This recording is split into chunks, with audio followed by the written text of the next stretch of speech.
You're listening to Radio Mayapur with the best devotional, meditation, kirtan music, and inspirational podcast. This is Radio Mayapur.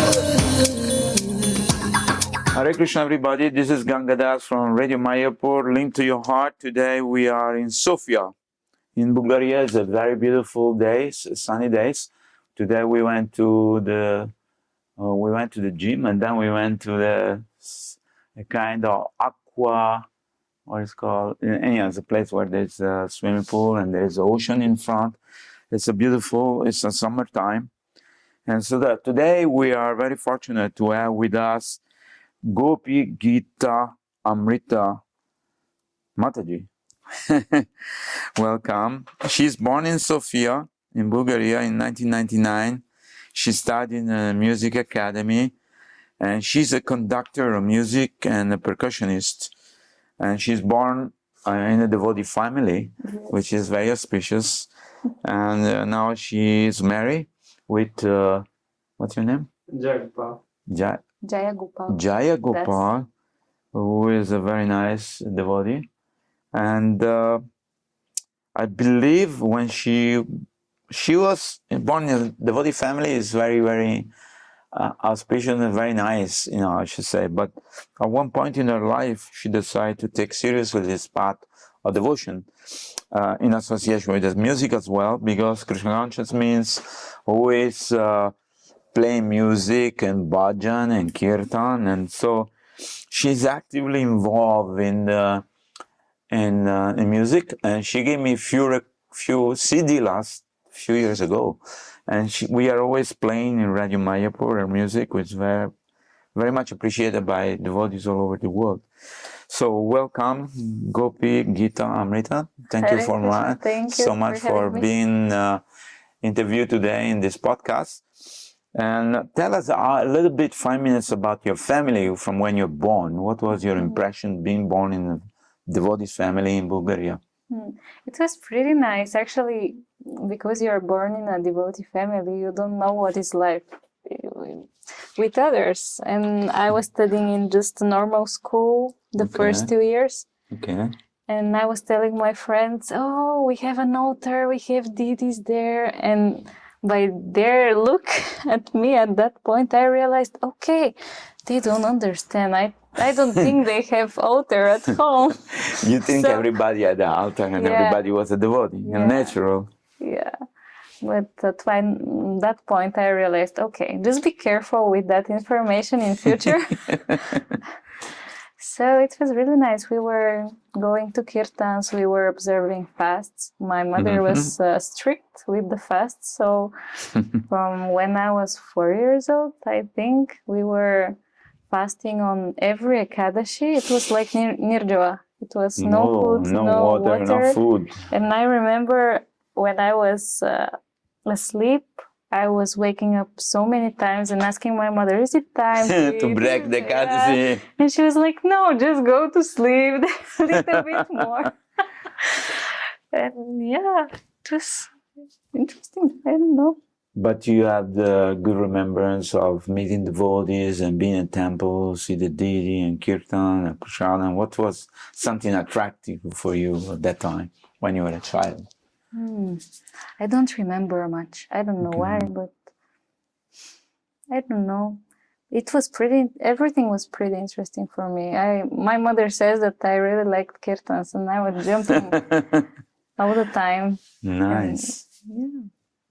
So, and then, when you were 15, you say you decided to take seriously this path of devotional service, or considering doing something for pleasing Krishna. Tell us about that. Actually, it was not my decision. It was again my parents' decision, because I was a teenager, just studying in a normal school, associating with my friends. And at one point, my parents told me, there is one group and they really love to have you there to sing because they're searching for a professional musician and you're one and you're a girl because they need a girl singer. And I was singing also in a choir. So I was a singer also and percussionist. And I said, probably no. I don't think I want to be in this group actually. But they said, okay, just try. If you don't like it, you can leave every time.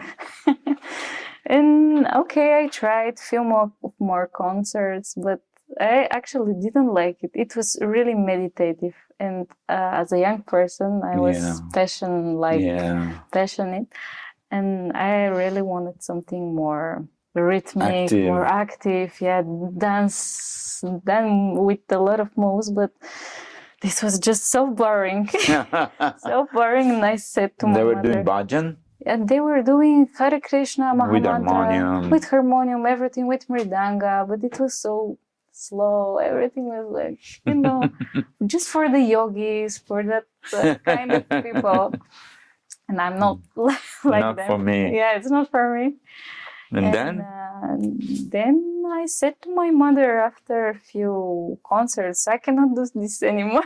I don't want to be in this group anymore.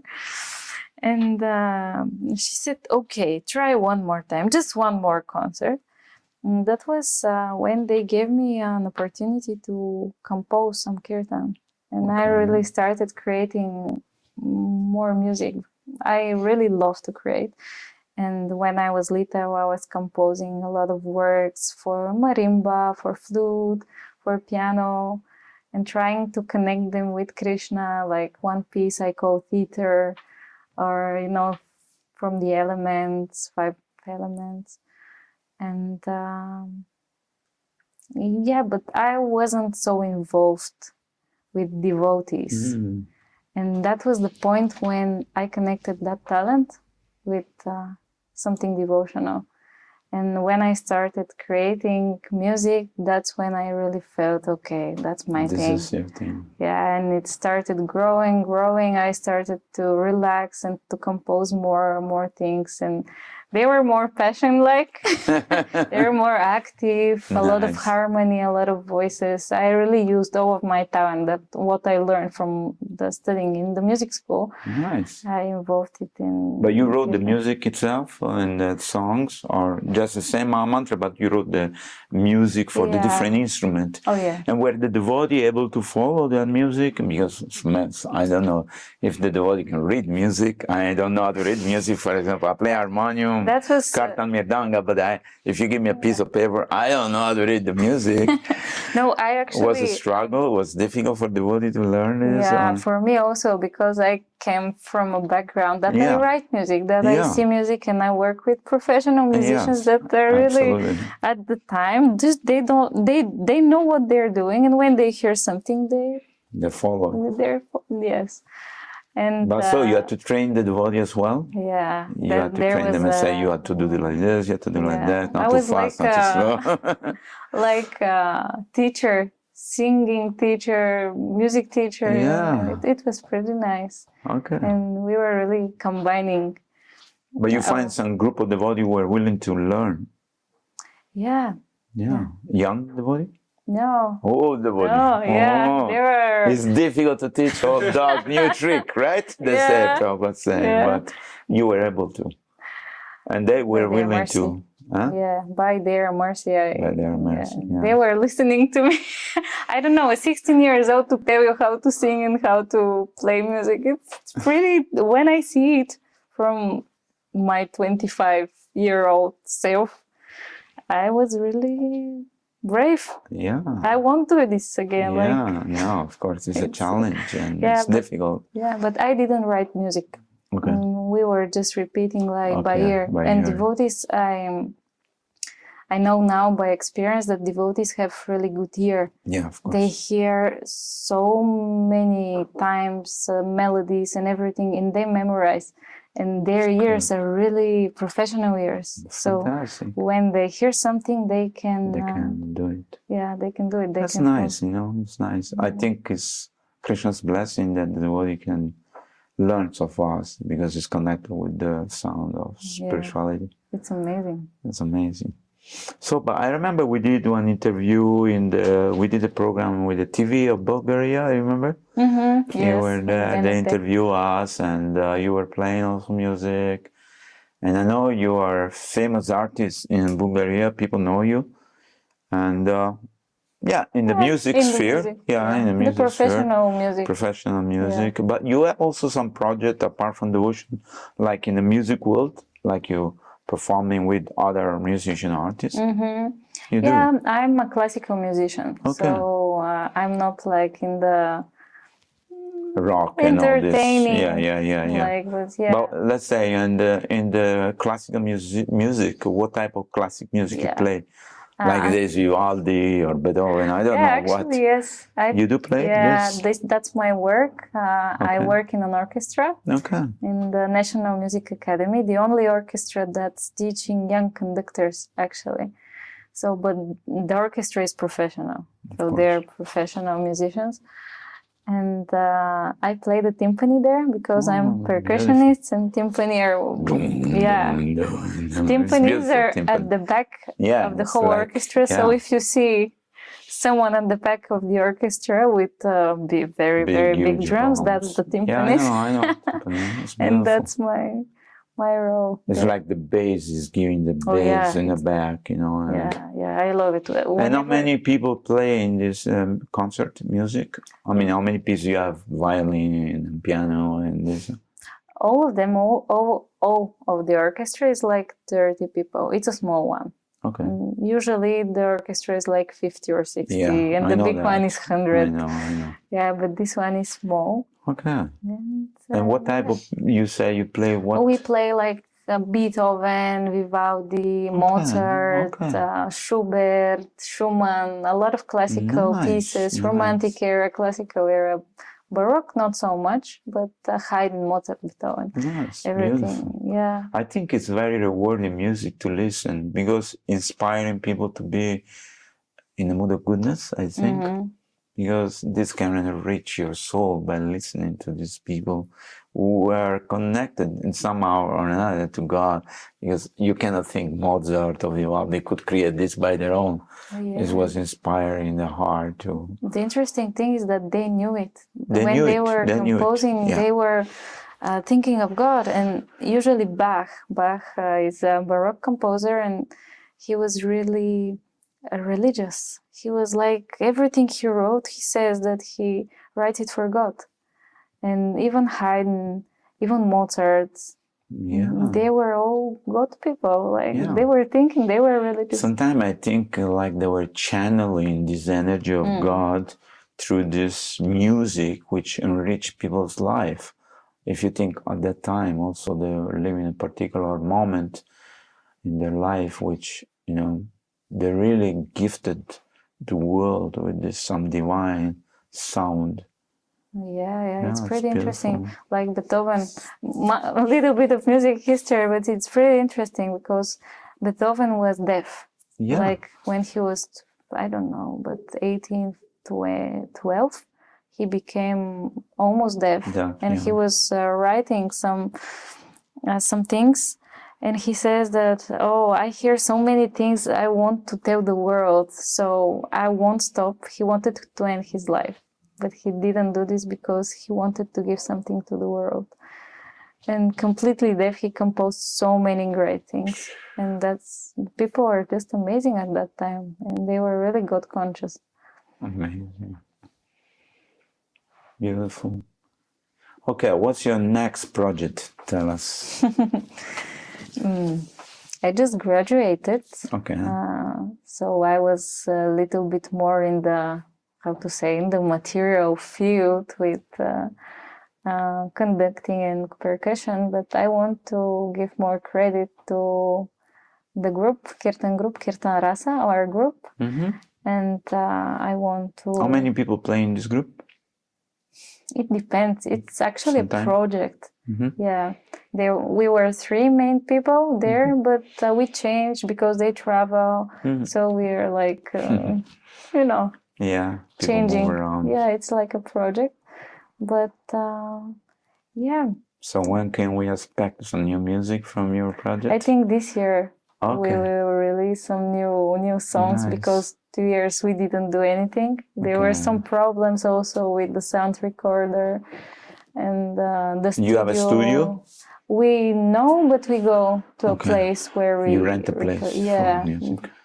Yeah.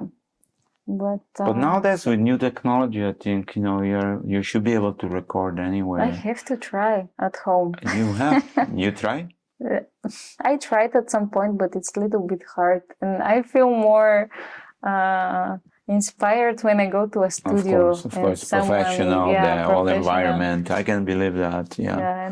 But still, I know many musicians who can nowadays. Of course, this is all music with computers, so I don't know much, but they look like they're recording in their home as well, because there is a lot of professional new technology available. But whether it's your home or somewhere, you can nowadays, with a computer record everything with definitely. Good microphone. There are good sounds available, and if you are a good music technician, you can. Anyhow, so we will be happy in Radio Mayapur to receive your music and play it for the pleasure of all the devotees.